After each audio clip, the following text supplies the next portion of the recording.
doubling over. The load on my shoulders was a weight I carry with me every day. Crossing miles of frustrations and rivers and raging, picking up stones I found along the way. I staggered and I stumbled down pathways of trouble. I was hauling those souvenirs of misery, and with each step taken my back was breaking, till I found the one who took it all from me. Down by the riverside, I lay my burdens down. Now I'm traveling light, my spirit lifted high. I found my freedom now, and I'm traveling light.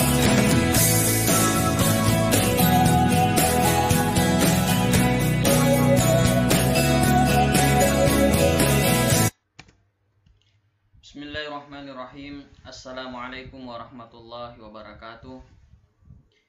Apa kabar ananda sekalian? Alhamdulillah berjumpa lagi di mata pelajaran pendidikan agama Islam dan budi pekerti. Mari kita mengawali perjumpaan kita dengan bersama-sama membaca doa. Bismillahirrahmanirrahim. Rabbi zidna ilman warzuqna fahman. Rabbi shrah li sadri wa yassir li amri wahlul 'uqdatam min lisani yafqahu qawli. Amin ya rabbal alamin. Baik ananda sekalian, materi kita hari ini adalah materi di bab 7 dan merupakan materi terakhir dengan judul rendah hati, hemat, dan sederhana membuat hidup lebih mulia. Jadi di sini ada 3 sifat, ya, ada 3 sikap yang harus kita miliki agar hidup kita bisa menjadi lebih mulia, yaitu rendah hati, hemat, dan sederhana. Dalam kehidupan sehari-hari sudah tentu kalian pernah bertemu dengan orang yang rendah hati, entah di lingkungan tempat tinggal, di sekolah, maupun di tempat lain. Orang yang rendah hati bisa dirasakan dari cara dia berbicara, bersikap, dan berpendirian. Bagaimana perasaanmu ketika bertemu dengan orang yang demikian? Tentu kita merasa nyaman dan senang. Demikian juga orang ketika kita menghiasi diri dengan perilaku mulia ini. Tentu orang-orang di sekeliling kita akan merasa nyaman berada dan bertemu dengan kita. Tidaklah mengherankan bila orang yang rendah hati disukai oleh banyak orang dan memiliki banyak kawan. Biasanya orang yang demikian akan lebih dekat dengan kesuksesan. Semoga kalian juga menjadi bagian dari orang yang rendah hati ini. Betapa bahagianya hidup ini ketika kita dicintai oleh Allah Subhanahu wa Ta'ala dan disenangi orang-orang di sekeliling kita. Seperti yang telah dilakukan oleh Rasulullah Sallallahu Alaihi Wasallam, beliau merupakan manusia yang memiliki segala kelebihan. Meskipun demikian, beliau senantiasa rendah hati baik terhadap keluarga, para sahabat, bahkan kepada orang yang memusuhinya. Beliau dikenal sebagai orang yang rendah hati dengan siapa saja. Setali 3 uang dengan rendah hati, hemat, dan sederhana merupakan akhlak mulia yang juga diajarkan oleh Rasulullah Sallallahu Alaihi Wasallam. Hemat dan sederhana akan membuat kehidupan manusia menjadi lebih tenang dan tentram. Jika kita mau berhemat dan hidup sederhana, perasaan kita tidak akan mudah terpengaruh oleh hal-hal serta keinginan-keinginan yang tidak penting. Itulah sebabnya mengapa Rasulullah Sallallahu Alaihi Wasallam sangat mementingkan kedua sikap ini di dalam kehidupan sehari-hari. Nah, ananda sekalian, materi kita yang harus kita pahami yaitu peta konsep. Peta konsep yang akan kita pelajari pada materi kali ini yaitu kajian rendah hati, hemat, dan sederhana dalam Al-Quran. Maka yang harus kita pahami terlebih dahulu adalah terkait dengan ayat-ayat atau dalil yang berkaitan dengan rendah hati, hemat, dan sederhana. Di sini kita bisa lihat bahwa di dalam ayat Al-Quran, ya, kita harus membaca ayat Al-Quran tentang rendah hati, hemat, dan sederhana. Kemudian memahami bacaan dan menerapkannya. Sebenarnya nantinya kita akan belajar tentang mat, ya, mat itu atau bacaan yang dipanjangkan, ya. Kemudian menghafal ayat Al-Quran tentang rendah hati, hemat, dan sederhana. Nah, setelah kita baca, kita pahami hukum bacaannya, kemudian kita hafal.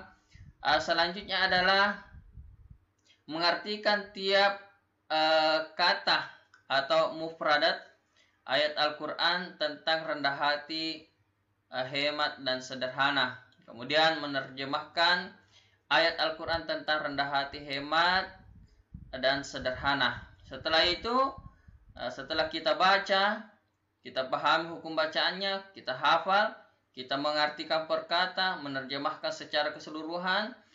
Selanjutnya adalah memahami kandungan ayat tentang rendah hati, hemat, dan sederhana, dan hadis terkait. Kemudian selanjutnya adalah mengamalkan dan membiasakan akhlak mulia, rendah hati, hemat, dan sederhana. Sehingga dengan demikian, ketika kita sudah pelajari secara maksimal apa yang ada di sini, maka akan terbentuk sikap mulia pada diri kita. Yang pertama adalah kita akan mencintai Al-Quran, kemudian menjadi anak yang rendah hati dan santun, menjauhi sikap sombong atau takabur, menerapkan hidup hormat, dan berlaku hidup sederhana. Baik anak-anak sekalian, selanjutnya kita lihat, ya, yang pertama adalah mari membaca Al-Quran. Membaca ayat Al-Quran tentang rendah hati, hemat, dan sederhana. Ayat berikut ini berisi pesan-pesan mulia terkait dengan rendah hati, hemat, dan sederhana. Bacalah ayat yang mulia berikut ini dengan tartil. Jadi Ananda diharapkan membaca ayat yang di bawah ini dalam Al-Quran surah Al-Furqan, surah ke-25 ayat 63. A'udzu billahi minasy syaithanir rajim. Bismillahirrahmanirrahim. وعباد الرحمن الذين يمشون على الأرض هونا وإذا خاطبهم الجاهلون قالوا سلاما. Baik Ananda sekalian, inilah ayat yang nantinya Ananda coba baca, ya. Perbaiki bacaannya seperti yang saya sudah peragakan. Kemudian bacaan yang terbaik kalian rekam, kemudian kirim ke WA saya. Ya, selanjutnya dalam Al-Quran surah Al-Isra, surah ke-17 ayat 27. A'udzu billahi minasy syaithanir rajim. Bismillahirrahmanirrahim. Innal mubadzirina kanu ikhwana syayatin wa kana syaitanu lirabbihi kafura. Shadaqallahul azim. Baik Ananda sekalian, sudah ada dua ayat Al-Quran yang saya sudah bacakan. Al-Quran surah Al-Furqan ayat 63 dan Al-Quran surah Al-Isra ayat 27. Selanjutnya memahami ilmu tajwid. Ya, baik Ananda sekalian, apa ilmu tajwid? atau yang akan kita pelajari pada kali ini yaitu tentang hukum bacaan mad. Mad itu artinya panjang ya, dibaca panjang. Sebelum lebih jauh belajar tentang hukum mad, cermatilah skema di bawah ini. Skema akan sangat membantu pemahaman kalian. Jadi bacaan mad, bacaan yang dipanjangkan itu terbagi menjadi dua nanda sekalian. Ada namanya mad asli atau mad tabi, kemudian ada namanya mad turuna atau mad far'i. Nah, kalau mad asli ini tidak ada pembagiannya. Yang banyak pembagiannya itu adalah mad turuna atau mad far'i. Ada namanya mad wajib muntasil, ada mad jaiz munfasil, dan ada mad arid dan mad iwad. Ya, mari kita pelajari satu persatu. Kita masuk dulu di mad tabi atau mad asli.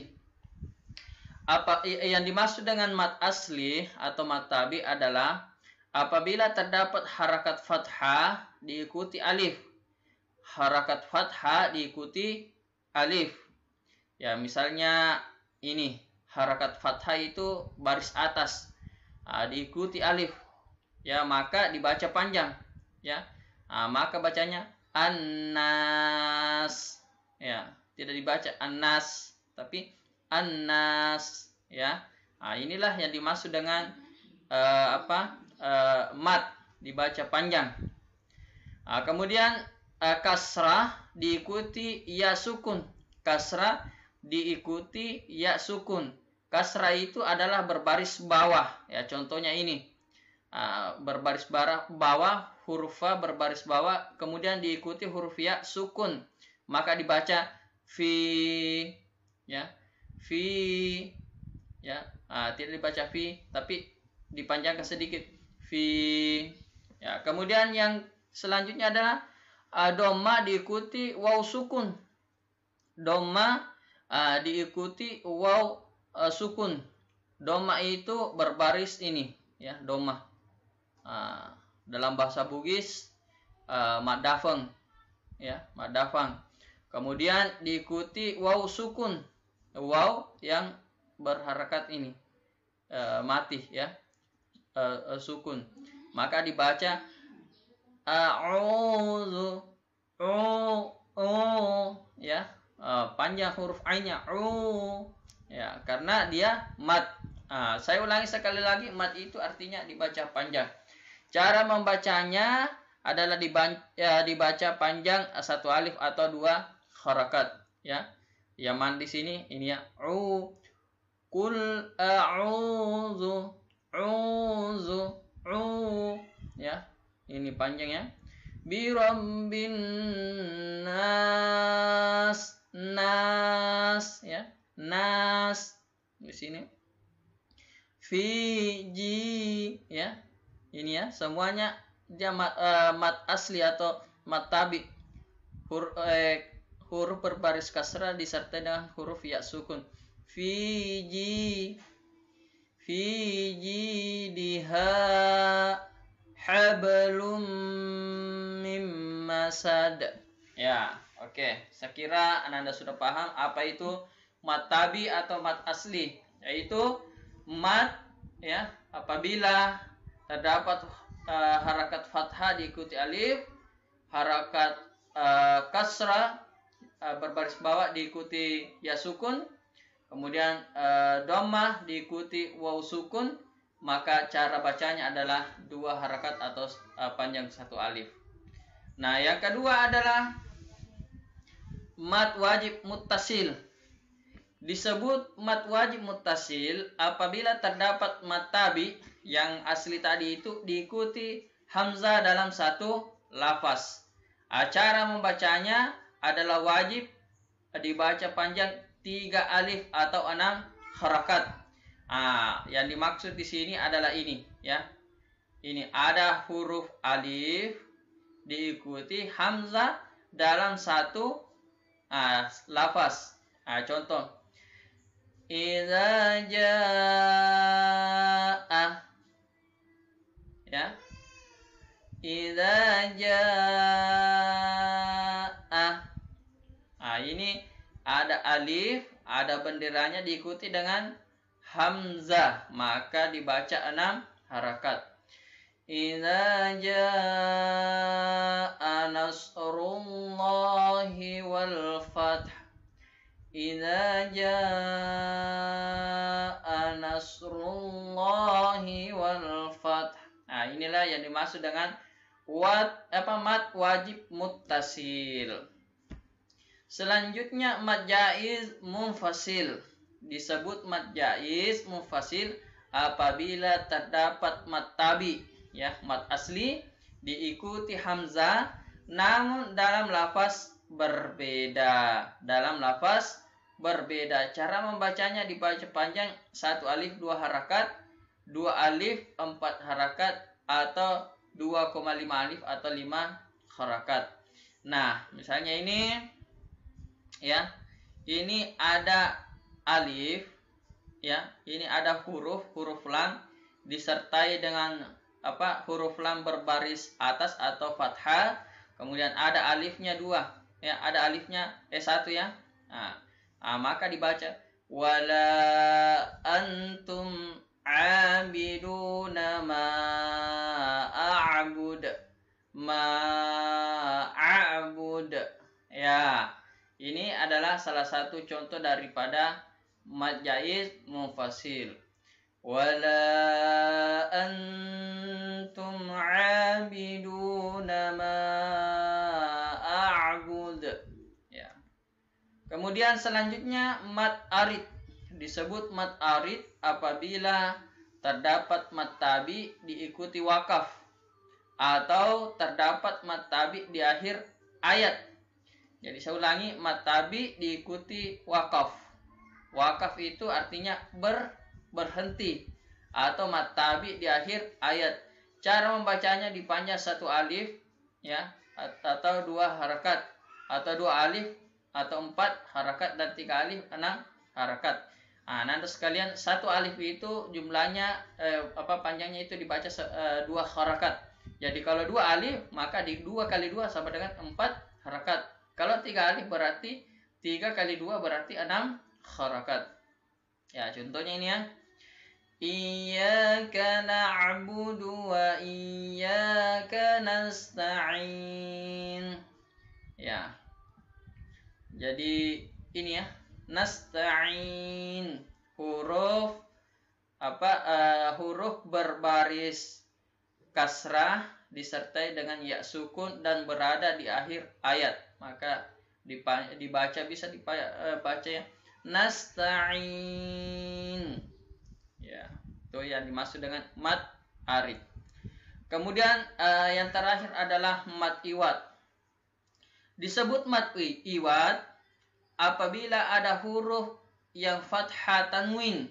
Ya, ini, ya, fathah tanwin berbaris 2 terletak pada wakaf. Terletak pada saat berhenti atau pada akhir kalimat. Kebetulan ini berada pada akhir kalimat. Cara membacanya panjang 1 alif atau 2 harakat. Inna ma'al usri yusra. Ya, ra. Tidak dibaca yusra, tapi yusra, panjangnya 2 harakat. Itulah yang dimaksud dengan mad iwad.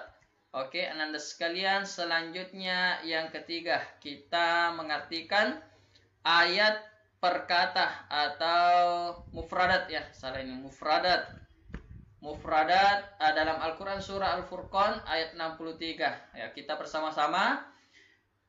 A'udzu billahi minasyaitonir rajim. Bismillahirrahmanirrahim.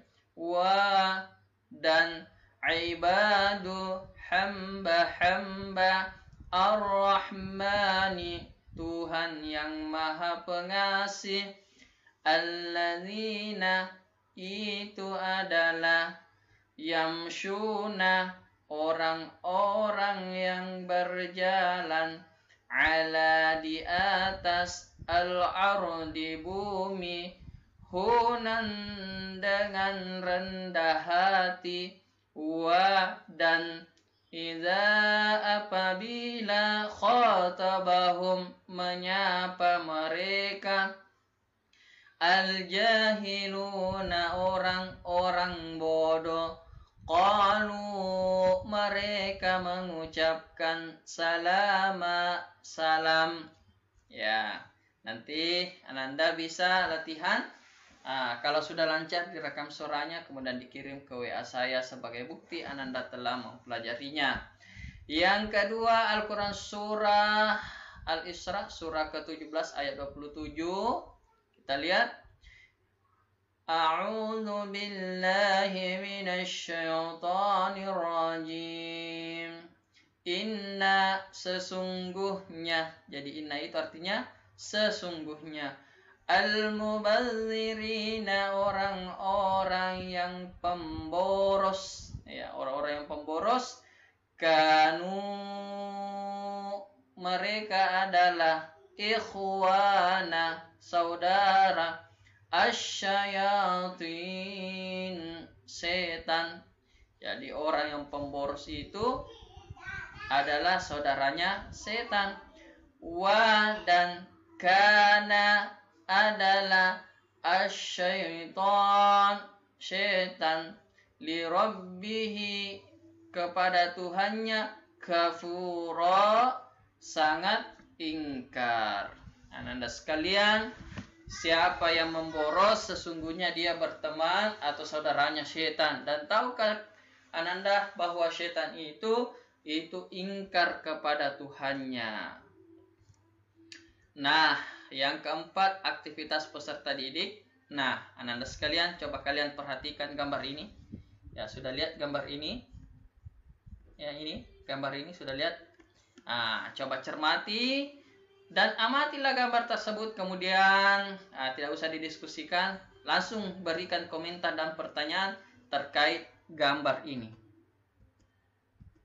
Oke, sudah? Ya. Selanjutnya kita lihat. Hemat air menjadikan kita kaya dan selamat. Ini ada keran air. Di sini hemat listrik untuk kehidupan. Nah, apa yang harus kalian lakukan? Cermati gambar dan amati gambar tersebut. Kemudian tulislah komentar dan pertanyaan yang terkait dengan gambar tersebut. Oke, sudah paham? Ini gambarnya.